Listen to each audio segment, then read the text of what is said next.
Então hoje, irmãos, os irmãos já me viram falar muitas vezes com relação a essa visão dispensacionalista. Eu queria me aprofundar um pouco mais nessa visão para que nós entendamos o trabalhar do Senhor ao longo de toda a história, o trabalhar do Senhor com o homem. Essa é uma visão que vai nos esclarecer muita coisa. Tem irmãos no seio da igreja que têm outro tipo de visão, não enxergam dessa mesma forma, né? Enxergam de forma diferente, nós vamos ver hoje aqui, né? Mas para mim e para muitos irmãos do passado e do presente, essa visão é que nos traz o maior entendimento do trabalhar do Senhor com o homem ao longo de toda a história.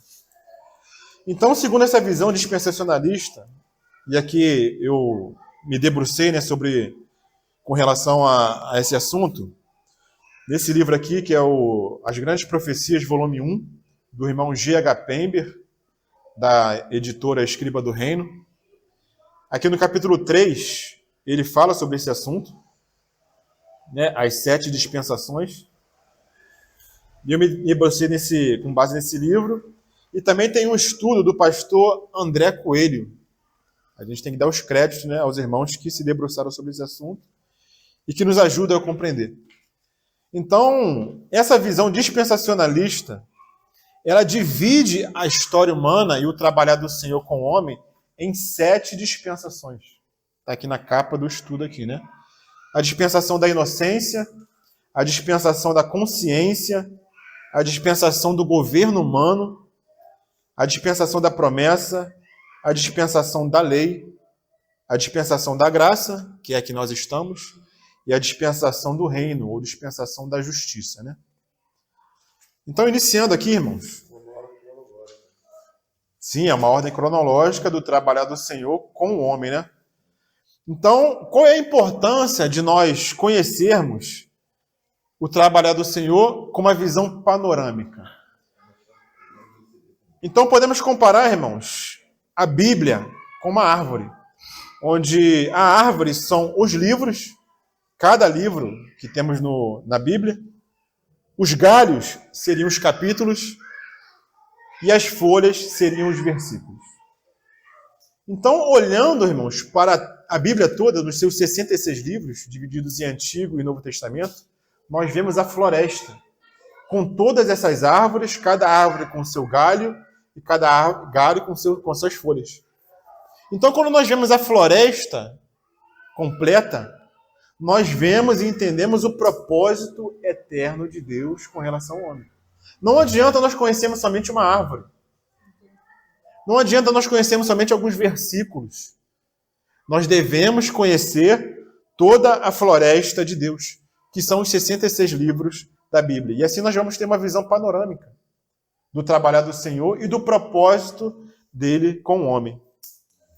Então, há um propósito e há um plano que está sendo desenvolvido, que está sendo desenrolado. E Deus atua de maneira diferente em períodos diferentes, para que o propósito dele seja alcançado.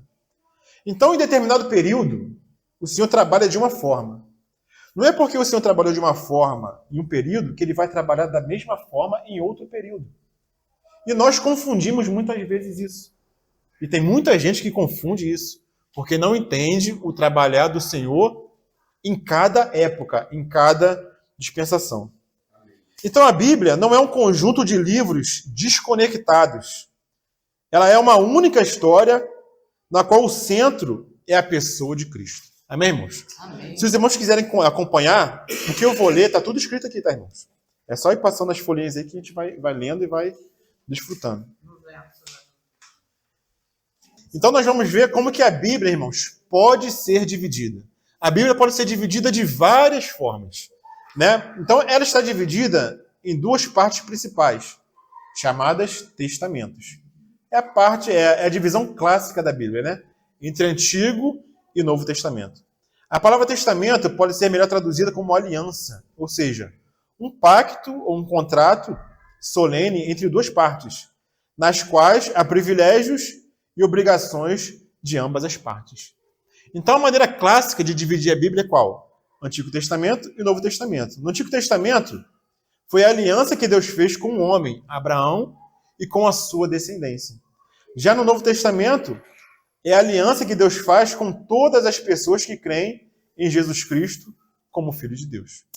Então são duas alianças diferentes, né? E isso nós já conhecemos, né? E existe uma diferença básica.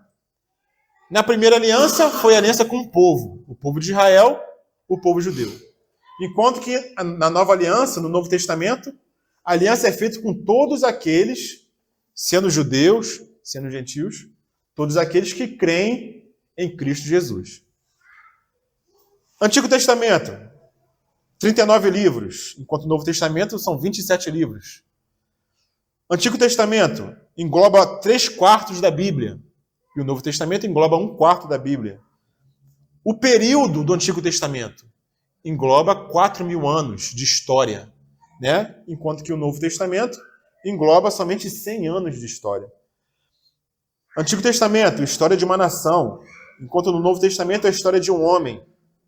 Antigo Testamento é o homem buscando a Deus, enquanto no Novo Testamento é Deus buscando o homem. Personagem principal no Antigo Testamento, Moisés. Personagem principal no Novo Testamento, Jesus Cristo. O Antigo Testamento, partes distintas, mas organicamente unidas e interdependentes, né? Apesar dessa divisão de Antigo e Novo, as partes elas são unidas organicamente. Não são histórias aleatórias, mas são histórias que apontam para um fim. Contam uma única história e falam de um mesmo tema, tanto o Antigo como o Novo Testamento. O que o Antigo Testamento começa, o Novo Testamento termina. O Novo Testamento está contido no Antigo, e o Antigo está explicado no Novo Testamento. Por isso que quando nós recomendamos alguém começar a ler a Bíblia, nós recomendamos essa pessoa começar pelo Antigo Testamento. A Bíblia não é um livro que se começa pelo Antigo e vai até o final. É mais fácil nós começarmos pelo Antigo Testamento, pelo Novo Testamento, porque o Novo Testamento explica o Antigo, né? E o Antigo Testamento ele é muito alegórico, muito simbólico, que é melhor explicado no Novo Testamento. Amém, irmãos? Então a Bíblia está dividida em duas partes principais, chamadas testamentos. Essa é a maneira clássica de dividir a Bíblia, Antigo e Novo Testamento. Mas existem outras formas de dividir a Bíblia, para nós entendermos melhor o plano eterno de Deus. Então a Bíblia pode ser dividida de outra forma, irmãos. Essa que está apresentada aqui. Como relato de 3 histórias principais. Primeiro, de Adão até Abraão, que é a história da raça humana, que vai de Gênesis 1 até Gênesis capítulo 11. Depois passando para a história de Abraão até Cristo, que vai de Gênesis 12 até Malaquias capítulo 4, que é a história de um povo escolhido. E depois a história de Cristo em diante, que é de Mateus capítulo 1 até Apocalipse capítulo 22, que é a história da igreja. Então, essas duas partes, de Adão até Abraão e de Abraão até Cristo, elas englobam o Antigo Testamento. Enquanto que de Cristo em diante, engloba o Novo Testamento. É outra forma de nós dividirmos a Bíblia. Existe uma outra forma, irmãos, um outro ponto de vista. Nós podemos dividir a Bíblia segundo o ponto de vista do pecado. Porque existe um princípio sem pecado, que é lá no Jardim do Éden, e depois, no final, depois do milênio, vai também ter um final sem pecado. E existe uma parte intermediária, que é a parte onde o pecado entrou no mundo e entrou também no homem. Então a Bíblia pode ser dividida dessa forma. Antes do pecado, um mundo sem pecado, e depois, no final, também um mundo sem pecado. Essas duas partes extremas, né, dos extremos, englobam somente 4 capítulos da Bíblia, que é o capítulo 1º e 2º de Gênesis, que é o princípio sem pecado, e depois o capítulo 21 e 22 de Gênesis, que é o final também sem pecado. De Apocalipse, desculpa. Que é o final sem pecado. E entre esses 4 capítulos está toda a história do pecado governando o homem, que vai de Gênesis capítulo 3 até Apocalipse capítulo 20. Então, se nós queremos conhecer a boa, perfeita e agradável vontade de Deus, nós só precisamos estudar 4 capítulos. 1 e 2 de Gênesis e 21 e 22 de Apocalipse. Essa é a vontade de Deus para o homem. Amém, irmãos? Existe uma outra maneira de nós dividirmos a Bíblia, que é essa que está aqui em seguida, né? Segundo as divisões de uma peça teatral. Se alguém aqui já foi no teatro, sabe como é que acontece uma peça teatral. Primeiro existe uma introdução, né, um começo. Depois existe um primeiro ato. Depois daquele primeiro ato, as cortinas se abaixam, né? E depois vem um segundo ato e depois vem o epílogo, que é uma conclusão. Quem já foi na peça teatral sabe que é assim que acontece. A Bíblia pode ser dividida da mesma forma, irmãos. Uma introdução que vai de Gênesis capítulo 1 até o capítulo 11, que é a história primitiva da raça humana. Depois vem um primeiro ato, de Gênesis capítulo 12 até Malaquias capítulo 4, que é a história de Abraão e seus descendentes. E depois há um silêncio de Deus de 400 anos, onde as cortinas descem e o Senhor não fala mais nada. E por trás dessa cortina, na peça teatral, a gente vê que ali as pessoas estão trabalhando para mudar o cenário. Por trás das cortinas, o cenário mundial está sendo mudado por Deus. Para depois vir um segundo ato, que começa em Mateus capítulo 1, até Apocalipse, né? E depois uma conclusão, que é Apocalipse, que é a consumação de todas as coisas. Então, irmãos, olha como é importante nós conhecermos a história. Porque o Senhor agiu numa introdução, teve um primeiro ato, depois ele silenciou 400 anos. E o que aconteceu nesse silêncio de Deus, quando as cortinas estavam abaixadas, irmãos? O Senhor continuou trabalhando, preparando o cenário mundial para a vinda do seu Filho. Então, quando nós terminamos o Antigo Testamento, quem está governando mundialmente, irmãos? É o Império Persa. Mas quando nós começamos o Novo Testamento, quem é que está governando? É o Império Romano. Mas nesse silêncio de Deus, nesse ato, nas cortinas abaixadas, o Senhor estava trabalhando com o Império Grego, preparando o mundo para receber o seu Filho. Então nós vemos que no Império Grego, muitos filósofos surgiram. Platão, Sócrates, Aristóteles, né? Fazendo indagações sobre a vida, sobre a existência, sobre o Logos divino. O Logos não surgiu, essa palavra não surgiu no Novo Testamento, mas surgiu na filosofia grega, porque eles indagavam sobre isso. Então Deus não estava em silêncio, né? Deus estava trabalhando por trás das cortinas, preparando o segundo ato. E lá vem João dizendo e explicando sobre o Logos divino. Quem é o Logos divino, irmãos? Aí vem a resposta da indagação que os filósofos faziam. Esse Logos é o Filho de Deus. Olha a resposta do Senhor. Então o Senhor estava preparando o cenário mundial para que o Filho dele viesse, respondendo todas essas questões, tanto do povo judaico como da humanidade em geral. Então olha quão importante é nós conhecermos a história, irmãos. Porque muitos pensam o seguinte, os irmãos já escutaram sobre isso, né? Não, Deus é um Deus que deu corda no relógio e depois sumiu e foi embora. E deixou a humanidade por si mesmo, não? Deus não deu corda em relógio nenhum, irmãos. Deus continua trabalhando na história. Então, essa é uma maneira de nós dividirmos a Bíblia, com um ponto de vista de uma peça teatral. Qual foi o papel do Império Grego nessa história, né? Do Senhor preparando por detrás dos bastidores esse cenário mundial. Quando o Senhor vem, qual é a ideia que impera mundialmente, irmãos? Qual era a língua que era falada mundialmente? Era a língua grega. E qual era a ideia que os homens tinham com relação à visão da vida, à visão do mundo? Era com relação à filosofia grega. Os deuses gregos, apesar do Império Romano estar governando, porque ele tinha a força, ele tinha o exército, as ideias eram ideias dos filósofos gregos. Tem a ver com a estátua de Nabucodonosor também, né? Sim, a estátua de Nabucodonosor nos fala de quais impérios estariam dominando nas épocas até a vinda do Senhor. E lá retrata também o Império Grego. que estaria governando durante um período. Então o Senhor preparou o cenário mundial com as ideias gregas, não só com as ideias do Antigo Testamento judaicas. O Senhor usou as ideias gregas? Sim, o Senhor usou as filosofias gregas, não tratando elas como verdades, né? Mas esclarecendo as indagações que os filósofos faziam. Quem era o Logos? Porque os filósofos gregos sabiam que tudo foi criado por meio da palavra. Eles tinham a palavra como algo poderoso, mas não sabiam que palavra é essa.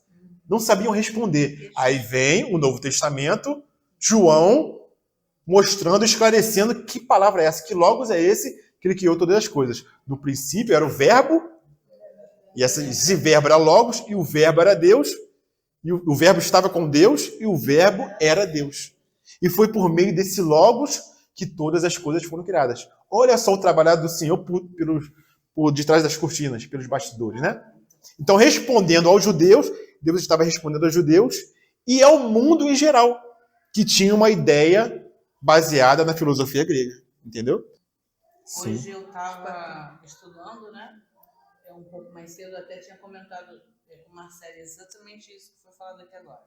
Então, aqui na minha Bíblia, entre o Novo e o Velho Testamento, entre o Velho e o Novo Testamento, tem assim, de Malaquias a Cristo. E exatamente isso tudo que o Marcos falou aqui, eles vão estar falando. Aí eu fiz aí tem mais 2 paginazinhas, eu fiz umas observações exatamente sobre o que o Michael trouxe agora. Então, assim, é muito importante mesmo a gente ter a noção geral, né? Ter esse quadro na cabeça do que acontecia. E eu não tinha noção de que durante os 400 anos tanta coisa importante estava acontecendo para preparar o cenário para Cristo. Sim. Então, assim, é tremendo isso mesmo, viu, irmão? A gente não passar, né, desapercebido. Eu também não, Patrícia. E aí, hoje mesmo de manhã, eu estava lendo sobre isso tudo aqui e quão importante foi, sabe, para a nossa caminhada esses 400 anos. Não foram tempos em que o Senhor não produziu, não atentou para a vida do homem. Foi muito importante, coisas que eu nem imaginava. Então, até depois eu posso tirar um print disso aqui, só como informação mesmo, né? Mas muito importante. Interessante, Kátia, eu nunca vi nenhuma Bíblia assim. E eu também não tinha visto. Hoje de manhã... É ótimo. É boa mesmo. Isso aqui, o estudo da palavra. Olha só, gente, eu nasci e criada na igreja. 51 anos de igreja. Eu nunca parei para pensar nisso aí que você está falando. Eu nunca parei para pensar o que aconteceu nos 400 anos. E eu que parei Foi hoje um de manhã. silêncio absoluto? Não. Foi um silêncio absoluto? Não. O que houve? Deus estava o quê? Se preocupando porque ia mandar o filho dele? Ele estava lá triste? Se recolheu por 400 anos? Gente. Não, cara, trabalho. Olha, aí é o que eu queria dizer, né? Eu, com muita dor no meu coração, eu deixei de ir na irmã Débora para vir aqui. Mas Deus sabia que eu queria estudar. E lá não é estudo, lá é um culto, aí tem aquelas coisas de pentecostal, eu gosto. Mas eu prefiro a palavra. Então Deus me direcionou para onde Amém. está crescimento. Amém. Então, avançando aqui um pouco mais, irmãos. Essa é uma maneira de ver a divisão da Bíblia, né? Como uma peça teatral. E uma outra maneira de nós dividirmos a Bíblia, e de nós vermos todo o cenário de Gênesis e Apocalipse, é segundo épocas do governo de Deus. Então nós vemos esse quadro aqui, que no começo está aqui, eternidade passada, e no final, eternidade futura. E entre a eternidade passada e a eternidade futura, existem 7 divisões, que são 7 dispensações. A primeira é chamada dispensação da inocência, que vai de Adão, que os personagens principais são Adão e Eva. Depois vem a dispensação da liberdade ou da consciência, cujos personagens principais são os descendentes de Adão e Eva. Depois vem a dispensação do governo humano, cujo personagem principal é Noé. Depois, promessa ou patriarcal, personagem principal Abraão. Depois vem a dispensação da lei, cujo personagem principal é Moisés. Dispensação da graça, que é a primeira vinda de Cristo. E depois o milênio, ou a dispensação da justiça, ou dispensação do reino. Então, esse é o ponto de vista dispensacional. E com base nesse ponto de vista, irmãos, nós entendemos muita coisa. Nós entendemos por que Deus no Antigo Testamento ele mandava matar. E por que agora no Novo Testamento ele manda amar? Por que existe essa diferença? No Antigo Testamento tem lá o mandamento de guardar o sábado. E por que no Novo Testamento nós não guardamos o sábado? Isso é até uma dificuldade para as irmãs, né? Quando vão ensinar para as crianças os 10 mandamentos, e está lá, guardar o sábado. E o que a gente faz com isso aqui? Como é que a gente explica? Porque a gente não guarda o sábado. Então, com essa visão dispensacional, nós vamos entender muito do trabalhar do Senhor nas épocas. Porque em determinada época era permitido tal coisa. E por que agora não é permitido? Por que Deus aturou que no passado existisse casamento entre irmãos? Né? E por que hoje não pode casamento entre irmãos? A gente vai ver o porquê disso. Porque em determinadas épocas, Deus trabalhava de determinada maneira. Né? Vamos avançando um pouco mais. Nós temos que entender que não existe somente a divisão dispensacionalista.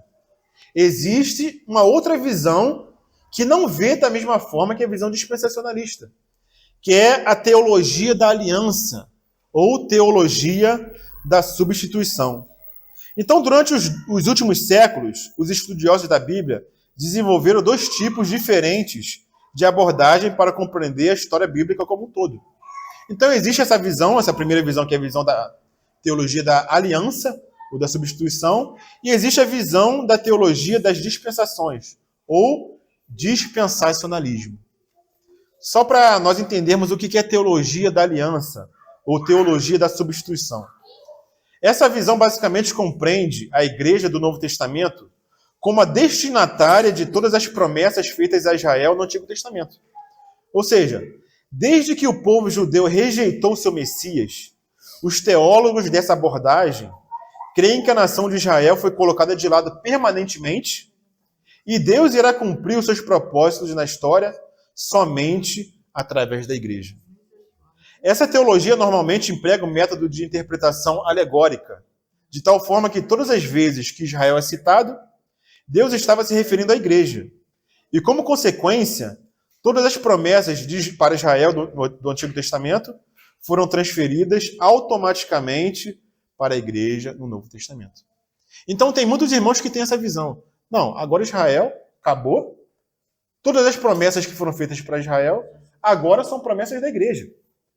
Então aquelas promessas de prosperidade, de Israel dominar as nações, governar sobre as nações, os irmãos acham que todas essas promessas, agora a igreja tem que se apropriar delas.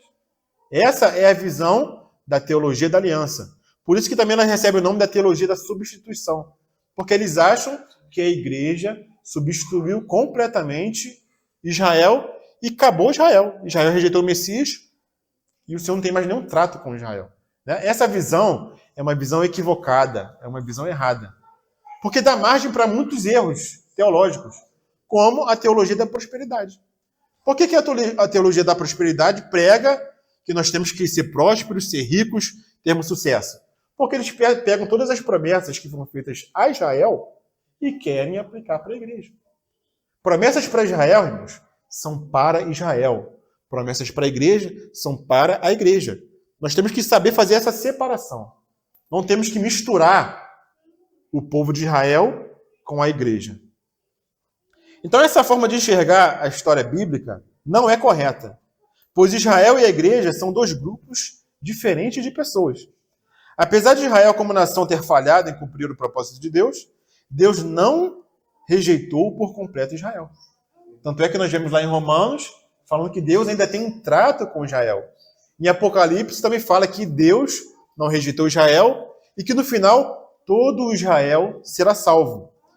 Então, como Deus fez promessas a Israel, essas promessas são fiéis e ainda irão se cumprir, pois Deus não é homem para que minta, nem filho do homem para que se arrependa. Porventura, tendo ele prometido, não fará? Ou tendo falado, não cumprirá? Isso está lá em Números capítulo 23, né? Então, dessa visão equivocada, vem muitos erros teológicos, como eu citei, a teologia da prosperidade, né? Que acha que a igreja agora tem que ser rica, né? E a gente vê lá em Apocalipse uma igreja que quer ser rica, porque tem essa visão equivocada, né?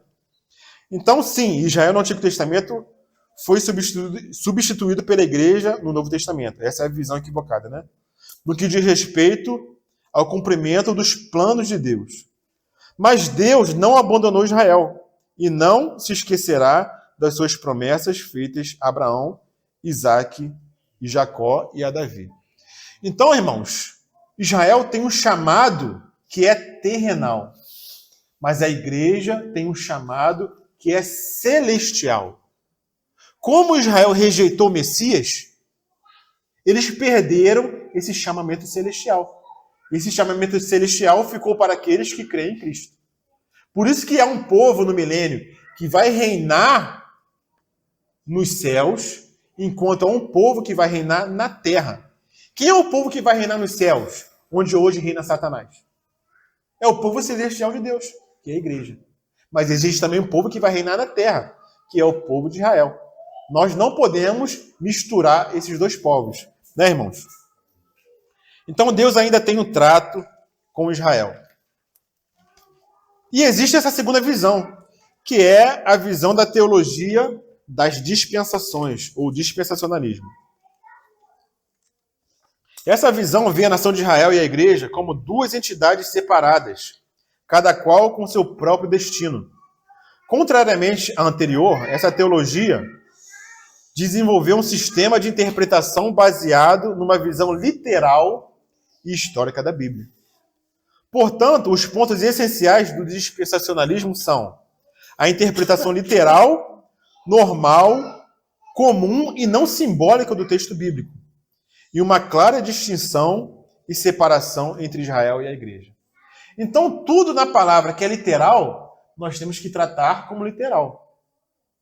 E tudo que é simbólico, que a palavra nitidamente nos fala que é simbólico, nós temos que tratar como simbólico. Por exemplo, no Novo Testamento, fala que Jesus é a porta das ovelhas. A gente pode tratar isso como literal? Não pode. Isso nitidamente é simbólico, né?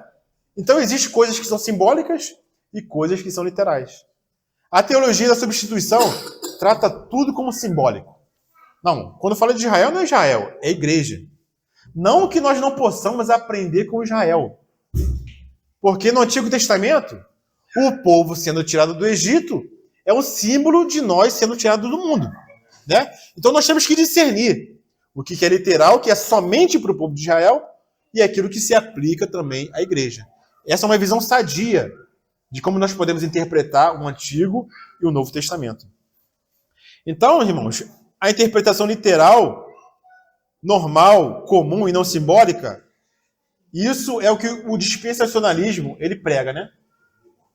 Então, o que é essa interpretação literal, irmãos? É o simples emprego da abordagem hermenêutica histórico-gramatical utilizada de forma coerente.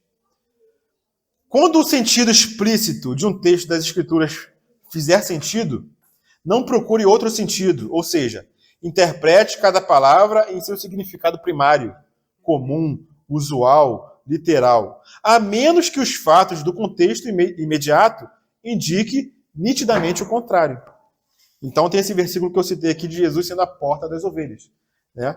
Nitidamente, isso aqui é um símbolo, né? Não é literal. Jesus não é literalmente uma porta das ovelhas, né? Então, dessa forma, podemos afirmar que quando a Bíblia cita Israel, ela está se referindo única e exclusivamente à nação de Israel, e não a um símbolo da igreja no Novo Testamento. E uma segunda coisa aqui, irmãos. Baseado na interpretação literal do texto bíblico, é óbvio que muitas profecias dirigidas a Israel ainda aguardam cumprimento. No Novo Testamento, Israel foi posto à parte temporariamente, e Deus trabalha agora com a igreja. Mas quando essa for arrebatada, retirada do mundo, então Deus voltará novamente para Israel e cumprirá as promessas feitas a essa nação. Eu vou avançar aqui um pouco mais, irmãos. Eu só vou ler um versículo aqui de 1 Coríntios capítulo 10, versículo 32, para a gente ver que no Novo Testamento, Paulo faz nitidamente essa separação de judeus, gentios e igreja. E Deus vê na terra somente 3 povos: judeus, gentios e igreja. Lá em 1 Coríntios capítulo 10, versículo 32, fala o seguinte: não vos torneis causa de tropeço nem para judeus, nem para gentios, nem tampouco para a igreja de Deus. Então, existem somente esses 3 povos na terra. Quem não é da igreja e quem não é gentil é judeu. Nós só podemos fazer parte desses 3 grupos, irmãos. E Deus considera esses 3 grupos na terra. Quando se converte numa igreja? Ele vem para a igreja, já não é mais gentil e não é judeu. Então, ele só pode fazer parte desses 3 grupos. Mas hoje em dia também se classifica como... Hoje em dia também é assim. É gentil, é ímpio. Ímpio, que não é nem judeu e nem faz parte da igreja. É considerado como ímpio, como gentil. No finalzinho, lá quando o Efésios, quando ele fala de 2 povos, ele fez de 2 povos. Quem são esses 2 povos? Quebrou o muro da separação e fez um só. Quem são esses 2 povos que ele fala? Que dos 2 ele fez um terceiro. Esses 2 são os judeus e os gentios. Dos judeus e dos gentios, quer sejam judeus, quer sejam gentios, quando crê em Cristo, eles se tornam um terceiro povo, a igreja. Isso.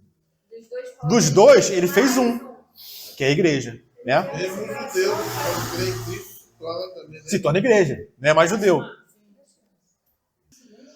Então, irmão, essa visão dispensacionalista, elas vêm 7 períodos nos quais Deus reina de forma soberana sobre o mundo para executar seu plano através de progressivos estágios de revelação.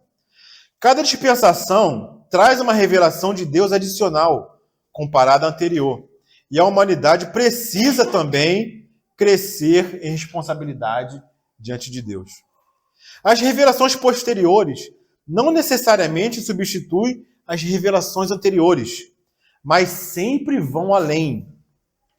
Apesar da forma da salvação sempre ter sido pela graça, através da fé, Deus testou a humanidade através de diferentes tipos de governo divino, os quais sempre provaram que o homem é incapaz de obedecer a Deus e aos seus mandamentos de forma completa. Então, irmãos, em toda a história do homem, a salvação sempre foi por graça, mediante a fé. Mas como isso? Como isso se nós vivemos agora na época da graça e o Antigo Testamento era a época da lei? Irmãos, pensamento equivocado. Sempre foi por graça, mediante a fé. Mas a diferença é a seguinte: hoje, a salvação é por graça, mediante a fé, porque nós cremos no que Cristo fez há 2000 anos atrás. Nós olhamos para trás. Enquanto que no Antigo Testamento, a salvação era do mesmo jeito. Por graça, mediante a fé, só que olhando para frente, olhando para o futuro, crendo no Messias que viria. Então a salvação nunca mudou, irmãos. Sempre foi por graça, mediante a fé. Mas o Senhor trata o homem de diferentes maneiras para testar o homem. E nós estamos lendo um livro lá em casa, Uma Vida com Propósito, que o irmão nos ensina que a vida nada mais é que um teste, irmãos. A vida nada mais é do que um teste. Desde o seu nascimento até a sua morte. Nós sempre estamos sendo testados por Deus. E em todos esses testes, nós vamos ver que o homem sempre fracassou. Então Deus está constantemente, como nós começamos a conversar aqui, Nélia, Deus está constantemente mostrando para o homem que ele vai fracassar. E necessita de Deus, e não dele mesmo, para conseguir salvação. Então, desde o começo até o final, Deus vai mostrar para o homem que ele é miserável, que ele não pode confiar na sua própria força, mas ele necessita de um Salvador, que é o próprio Deus. Então, todos os testes, em todas as épocas, e todas as dispensações, nós vamos ver que o homem sempre fracassou. Desde o começo até o final. Inclusive na era da graça e inclusive na era do milênio. Então, irmãos, nós só estamos aqui entrando, fazendo um preâmbulo para entendermos a visão dispensacionalista. Caramba, isso tudo é entrada. É a entrada. É um preâmbulo. Né? Então, irmãos, aqui, ó, vamos aqui, voltando aqui para o papelzinho. O termo dispensação, literalmente, significa o quê? Gerência de uma casa. Então, é a maneira que Deus gerencia a sua criação. Gerencia a raça humana. E ele gerencia da maneira dele, irmãos. Como ele quer gerenciar. Então, Deus, como criador de todas as coisas, gerencia a sua casa, ou seja, o mundo, da maneira que ele deseja. Ele é o soberano governante dos céus e da terra. Ele é quem está no controle de tudo. Uma dispensação, portanto, é uma maneira específica de Deus lidar com a raça humana num determinado período da história em que o ser humano é provado.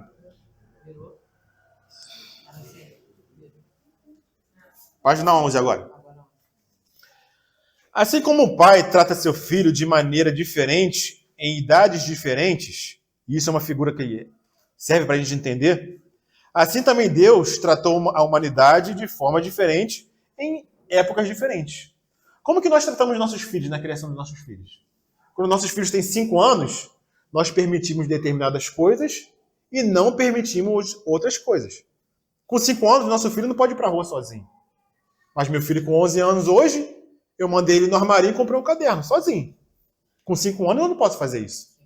Então, a criação dos nossos filhos nos mostram claramente como que Deus trabalha com o ser humano. No começo da criação, quando a humanidade ainda não tinha muito discernimento, Deus tratava de determinada forma. Mas hoje, depois de 6.000 anos, Deus nos exige coisas que não exigiu lá atrás. Porque no Jardim do Éden, quantos mandamentos que Deus deu para Adão e Eva? Somente um. Um mandamento só. Estava no começo. É como a gente faz com o nosso filho. Não pode sair do portão para fora. Né? E depois, quando o filho vai crescendo, nós vamos aumentando a carga, certo? Vamos dando mais responsabilidade, mas ele tem mais direito de andar por aí sozinho, certo? Então, Deus trata a humanidade da mesma forma, irmãos. É a maneira de Deus tratar com a humanidade.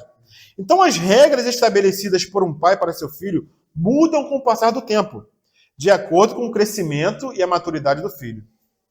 Da mesma forma, as leis que Deus estabeleceu para a humanidade se modificam ao longo do tempo, devido ao desenvolvimento intelectual, social, cultural do homem e do plano de Deus na história.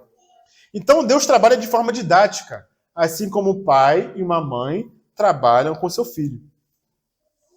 Então, nós não podemos aplicar as mesmas regras do Jardim do Éden hoje. Lá no Jardim do Éden, Adão e Eva andavam nus, certo? Aquela regra era para aquele período. Nós não podemos aplicar as regras daquele período para hoje. Mas existem muitas pessoas hoje que querem o quê? Voltar ao que era no Jardim do Éden. Viver do nudismo.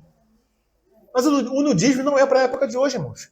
É para aquela época do passado, onde havia uma inocência. Hoje, Deus não permite mais essa prática. Mas tem muitas pessoas que não entendem os planos de Deus. Ah, mas Deus criou o homem nu. Então hoje vou viver nu.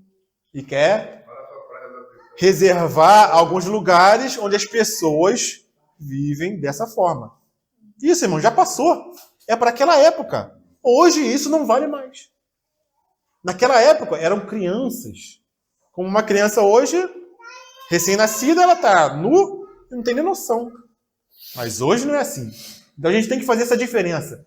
Deus trabalha de formas diferentes, em épocas diferentes. Portanto, quando entendemos o propósito de Deus para cada uma dessas etapas da história, poderemos ter uma compreensão correta do que Deus esperava do ser humano em cada uma dessas etapas do passado e o que Ele agora espera de nós, cristãos do Novo Testamento. Se nós não entendermos essas etapas da história bíblica, nunca poderemos compreender corretamente as Escrituras como um todo. Por exemplo, por que o mesmo Deus que nos manda amar os nossos inimigos mandava matar os inimigos de Israel no Antigo Testamento?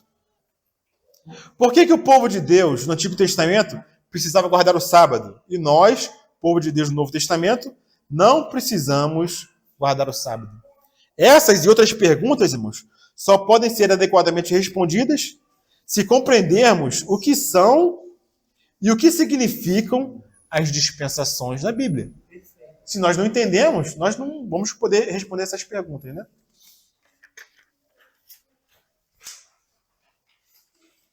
Portanto, Deus administrou a história do homem em estágios sucessivos, durante cada um dos quais há uma revelação específica da parte de Deus, em que o homem é provado quanto à sua obediência a respeito dessa revelação, e na qual fracassa e recebe uma sentença ou um juízo. Então, toda a história humana pode ser dividida em 7 períodos ou 7 dispensações em que as regras são diferentes. Deus tratou a humanidade de formas diferentes, em épocas diferentes. Então tem esse quadrinho aqui, ó, que ele divide em 7 dispensações. A primeira, a inocência, que vai da criação até a queda, Gênesis capítulo 1 até o capítulo 2. A segunda, que é da liberdade ou consciência, que vai da queda até o dilúvio.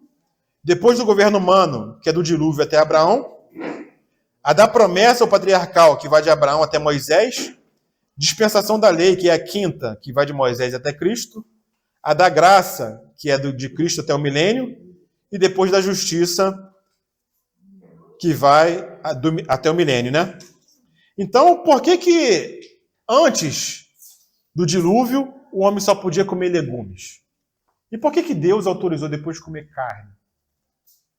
Então nós vemos hoje que o veganismo e o vegetarianismo não é uma permissão de Deus para o homem. E nós vamos ver por quê que antes não se comia carne e agora Deus autorizou comer carne. Isso tem um motivo, irmãos. Não é só porque Deus quis incrementar o cardápio do ser humano. Vamos botar uma carninha aí para melhorar. Não foi só isso não, irmãos. Vamos aumentar esse cardápio aí do homem. Vamos botar uma carne aí. Não, tem um motivo porque Deus autorizou comer carne. E nós vamos ver o porquê que antes não comia carne e porquê que agora nós temos que comer carne. E quem pratica o veganismo e o vegetarianismo está em desobediência a Deus. Porque Deus mandou comer carne. Nós vamos entender o porquê. Não, agora não. Quando a gente chegar na... Quando a gente chegar... Vocês querem todos uma vez? Eita, Deus. Tem que continuar voltando. Eu não sabia disso, assim. Eu não sabia. Eu sabia a ordenança do Senhor comer carne. Sim, é uma ordenança. Tô frita. Malvina agora, hein? Ficou mais feliz ainda. Obedecendo a Deus há muito tempo. Obedecendo a Ele há muito tempo. Agora eu tô curiosa. Quando é que vai ser essa aula da Na terceira dispensação, a dispensação do governo humano. Talvez na próxima reunião, se a gente conseguir terminar hoje, né? Vai falar da carne, né? Quando acabar isso aí. Vai ter que falar. A cara da Marcela, ela não vai conseguir dormir. Eu tô incógnita. Tem uma cliente que ela teve problemas sérios com os filhos dela, com essa questão do vegano, né? A mãe dela estava doente, a mãe do rapaz doente com câncer, e passando por muita dificuldade, e assim, a minha cliente teve que invadir a casa dela e quase expulsar o filho para fazer comida decente para a mãe. Porque a mãe queria comer comida, e ele queria que ia sarar, que ela ia ficar boa. Tinha pena dos animaizinhos, não queria sacrificar animais. Olha, foi terrível. Quase teve morte na família por causa disso, porque ele não queria comer. Ela falou assim: o problema é seu que você não quer comer, mas a sua mãe que eu queria. Sim. E foi muito sério. Isso pode chegar até um extremo, irmãos. Eu vou contar aqui um fato que os irmãos podem achar até estranho, né? O que o vegano prega? Ele prega não comer carne, comer legumes, porque eles querem preservar os animais, eles têm pena dos animais, né? Eles têm peninha da vaquinha, peninha, entendeu? Da galinha. E sabe o que aconteceu uma vez? Uma mãe, ela deixou de tirar os piolhos da cabeça da filha por pena de matar o piolho. Para você ver o extremo que chega, tá? Com pena de matar o piolho. É peninha do piolho, não pode matar. Ah, Jesus. Eu vi na internet. Morreu a criança? Não sei o que eu só vi isso, né? verme, né? Não, vai matar o vermezinho. O verme não pode matar o verme. Olha ver a loucura do homem, né? Vai deixar as formigas tomar conta da casa, barato, rato, né? Eu sobrinho que eu tenho Tadinho assim, do os rato. fluxos de cabelo soltado. Mas muitas das vezes as pessoas. Eu não tenho ideia. Porque não entende que existem dispensações. Em determinada época, Deus proibiu alguma coisa assim. Mas aquilo vale para aquela época. Existem coisas daquela época que Deus ordenou naquela época que valem até hoje. Por exemplo, casamento. Deus ordenou na primeira dispensação, mas vale até hoje. Então tem coisas que valem e tem coisas que não valem, né? E isso a gente vai ver estudando essas dispensações. A questão do animal, você perguntou para Pedro, ele falou, né? Não come as coisas, não muda aquilo que eu estou liberando. Ele liberou. Liberou, né? Antes não podia comer animal impuro, determinado tipo de animais. Mas na dispensação seguinte, que é da graça, isso foi para o Antigo Testamento. Né? São dispensações diferentes. Agora os adventistas hoje querem cumprir o Antigo Testamento, guardando o sábado, não comendo esses animais impuros, não pode comer porco, camarão, né? Então não discerne essa maneira de trabalhar de Deus em determinadas épocas. Então esse quadro aqui, irmãos, que está na página 13, nos dá uma visão clara dessas dispensações. Então é a eternidade passada, eternidade futura. Começando com a inocência, personagens principais Adão e Eva, depois a liberdade de consciência, os descendentes de Adão e Eva, governo humano, personagem principal Noé, promessa, o patriarcal Abraão, lei com Moisés, graça com Cristo e justiça com a segunda vida de Cristo, né? A primeira vai da criação até a expulsão do Jardim do Éden, a segunda vai da expulsão do Jardim do Éden até o dilúvio, depois do dilúvio até a Torre de Babel, depois da Torre de Babel até a escravidão no Egito, depois da escravidão do Egito até a cruz de Cristo, da cruz de Cristo até o julgamento das nações, e depois das nações até o julgamento final do trono branco. Amém? Então vamos entrar na primeira dispensação. A dispensação da inocência. Personagens principais, Adão e Eva. Período da criação até a queda. Capítulos, Gênesis 1 e Gênesis 2. Então, Adão e Eva foram criados à imagem e semelhança de Deus, em um estado de inocência, desfrutando de ampla e desimpedida comunhão com Deus. Foram colocados em um ambiente ideal e perfeito, no jardim de delícias, totalmente livres do trabalho penoso ou da ansiedade. Havia apenas uma limitação, um único mandamento a ser obedecido, a saber, de absterem-se do fruto de uma só árvore do jardim, a árvore do conhecimento do bem e do mal. E dessa forma, eles seriam provados quanto à obediência de Deus. Então, esse foi o teste que Deus colocou para Adão e Eva. Somente uma lei, irmãos, pode comer de todas as árvores, inclusive da árvore da vida. Eles podiam comer. Irmãos, nesse único teste, em um ambiente favorável de inocência, o homem fracassou nesse teste. E por que Deus testa um homem? Qual o motivo que ele vai lá e testa o homem? Porque ele não quer que o homem seja um robô. Se o homem não tiver a possibilidade de desobedecer, ele vai sempre obedecer. Então não vai ter a chance dele desobedecer. E Deus não quer com ele, habitando com ele, morando com ele, tendo comunhão com ele, alguém que não possa escolher. Obrigado. Alguém que é um robô automático, que não tenha sentimentos, que não tenha escolha. Então, ele tem que testar o homem. E o homem, ele tem que aprender com esses testes e fracassos que ele tem que depender de Deus. Então, irmãos, Adão e Eva, eles foram alertados na página 14, né? Eles foram alertados sobre o resultado da desobediência. Né? O Senhor falou, se comeres, se desobedeceres, certamente morrerás. Então o homem era um soberano sob a soberania. Ele era independente, mas dependente de Deus. Ele podia ter escolhas, mas sempre sob a dependência de Deus. Ele era um soberano sobre a terra. Ele governava, porque Deus colocou ele para cuidar. Mas ele era soberano sob a soberania de Deus. Então ele tinha o direito de exercer seu livre-arbítrio. Mas para continuar nesse estado de bem-aventurança, precisava fazê-lo debaixo da vontade mais elevada do seu Deus. Porém, por mais simples que tenha sido o teste, ao comer o fruto da árvore proibida, o homem falhou miseravelmente, desobedecendo a Deus. Pela afirmação de sua própria vontade, ele destronou a Deus. Então ele chegou no momento que ele falou, não, eu quero fazer a minha vontade, eu não quero fazer a vontade de Deus. Então, nesse momento, o homem quis ser soberano e não estar submisso à vontade de Deus e falhou miseravelmente. Como resultado, perderam sua inocência, porque eles viram que estavam nus, perderam sua comunhão com Deus, foram lançados para fora do paraíso da alegria e começaram a experimentar tanto a morte quanto as suas consequências.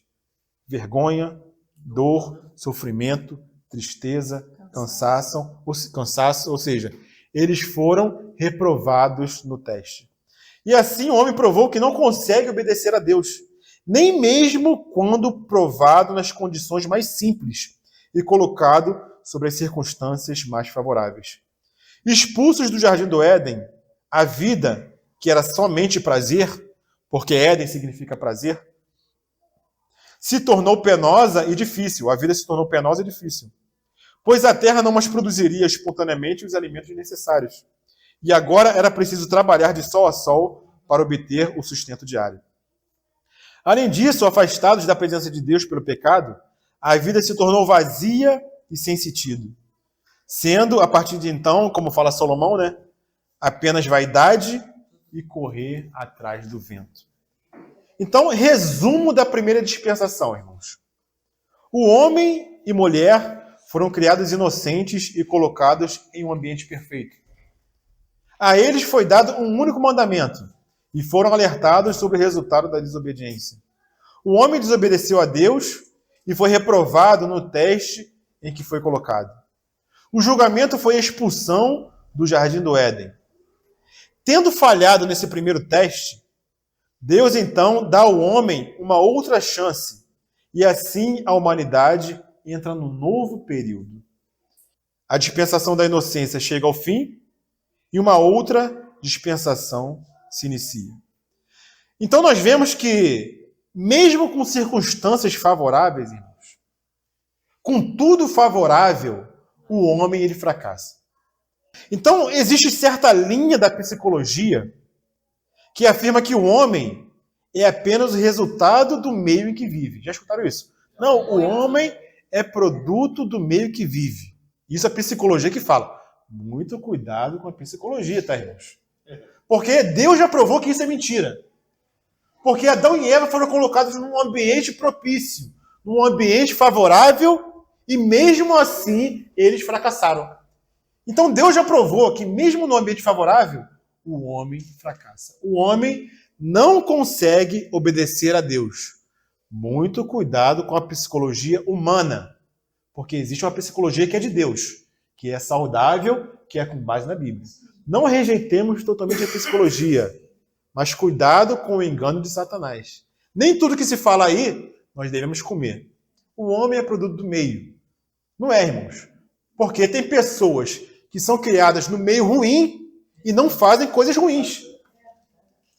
Enquanto tem pessoas que são criadas num ambiente que é tudo favorável e descambam para uma pessoa que mata, que rouba, que faz besteira. Então isso é mentira, tá, irmãos? Cuidado com a psicologia. Eu gosto de frisar isso. Né? Porque tem gente que quer seguir a psicologia cegamente. Tudo que fala, acredita. Calma, que não é assim, né? Então essa chance já foi dada por Deus ao homem e o homem fracassou. O homem sempre toma decisões baseadas no seu livre-arbítrio e não baseados no meio em que vive. O meio pode influenciar? Pode sim. O meio pode influenciar, né? Mas você pode escolher ser influenciado ou não. Então, como a dispensação da inocência já ficou para trás, a nudez não é considerada mais uma coisa normal, porque isso ficou para trás. Então, irmãos, isso significa que qualquer tentativa do homem de voltar ao estado original de pureza fracassará. Aos hippies, querem viver, né, uma liberdade, se afastarem da sociedade, viverem isolados, nus, vai fracassar, irmãos, não tem como. Além disso, os filhos não devem mais ver a nudez dos pais ou parentes. Muito cuidado com isso, irmãos. Do filho ver sua nudez. O filho não deve ver a nudez dos pais. Isso está lá em Levítico e está em Gênesis capítulo 9. Porque lembra daquele fato em que Noé se embebedou e o filho dele, Cão, viu a nudez do pai e, em vez de preservar, cobrir, não, chamou os outros. Os outros, quando foram lá acudir o pai, eles foram de costa. Eles nem viram a nudez do pai e cobriram o pai. Então, o que fala aqui no versículo de Gênesis, irmãos? Cã, pai de Canaã, vendo a nudez do pai, fê-lo saber fora aos seus 2 irmãos. Então, Sem e Jafé tomaram uma capa, puseram-na sobre os próprios ombros, os ombros de ambos, e andando de costas, rostos desviados, cobriram a nudez do pai, sem que a vissem. Noé, despertando do seu vinho, soube o que lhe fizera o filho mais moço, e o amaldiçoou. E lá em Levítico fala o seguinte: não descobrirás a nudez de seu pai e da sua mãe. Ela é a tua mãe. Não lhe descobrirás a nudez. Então tem muitos pais hoje que, qual o problema de tomar banho com meu filho? Irmãos, vamos preservar nossos filhos. Porque mesmo achando que eles não têm consciência, eles têm consciência do que está acontecendo, irmãos. Preservemos os nossos filhos. Não é que, assim, por exemplo, quando os nossos pais ficam velhos, muitas vezes o filho, ele tem que cuidar dos pais idosos. Mas nós havemos de concordar que isso não é algo que seja agradável. Não é algo que você se sinta à vontade, né? Mas é uma necessidade em virtude de uma doença, em virtude de algo que... Mas a gente percebe que isso não é saudável, não é normal, não é saudável pra gente, né? Não é confortável, né? Portanto, os filhos não devem ver a nudez dos seus pais, ou, colocando de outra forma, os pais não devem tomar banho nus junto com seus filhos, mesmo quando eles são pequenos. E outra questão, a questão do casamento, né? Falar do casamento. Porque o casamento ele foi dado nesse período, né? Porque quem fez o casamento, irmãos? Não foi Deus que fez o casamento? Foi ele que viu que o homem não era bom para o homem estar só e formou uma esposa para Adão. Então nós temos que ver lá no início, porque isso continua. A questão da nudez não, porque o Senhor já proibiu, mas o casamento continua. Inclusive o Senhor, quando vai falar de casamento, ele se remete aonde? Ele se remete ao princípio. No princípio não era assim. Então esse mandamento continua. E como que foi o mandamento do casamento no princípio? Foi um casamento monogâmico. Mas hoje muitos querem ter uma poligamia. No princípio não foi assim. Monogamia. E como que se dá o casamento? É sempre uma autoridade constituída casando 2 pessoas. Não existe essa coisa de, vamos nos juntar aqui e estamos casados. Isso não existe, irmãos. Nunca existiu isso na palavra de Deus. É sempre uma autoridade constituída que, como testemunha, une 2 pessoas. Eu não posso pegar alguém ali, uma garota que passa, vamos morar junto, e considerar isso casamento, porque isso não é casamento, irmãos. Porque fala que Deus formou a mulher e Deus trouxe a mulher ao homem. Ou seja, havia uma autoridade ali, casando Adão e Eva. Não foi Adão que acordou, viu Eva, e estamos juntos, vamos lá. Não foi assim.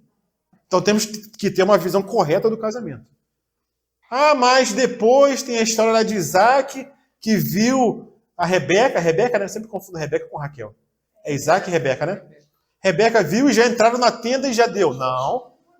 Tinha Abrão e tinha os pais de Rebeca, autorizando aquela união. Sempre tem uma autoridade, irmãos. Muitos consideram que se unir é casamento. Não é. É pecado e é fornicação. Só para a gente trazer essa questão, porque no princípio não foi assim, tá? A gente tem que ter essa visão do casamento, né? E finalizamos a primeira dispensação, a dispensação da inocência, como já são 10:05, eu não vou entrar na segunda, né? Finalizamos aqui, depois nós continuamos para nós vermos todas as dispensações. Amém, irmãos? Isso vai nos dar uma visão ampliada para nós entendermos o trabalhar de Deus em cada período, em cada época. E isso nos ajuda a compreender as profecias. Por que determinada coisa o Senhor permitia, por que não permite e por que vai acontecer isso? Temos que ter essa visão ampliada. Amém, irmãos? Louvado seja o Senhor.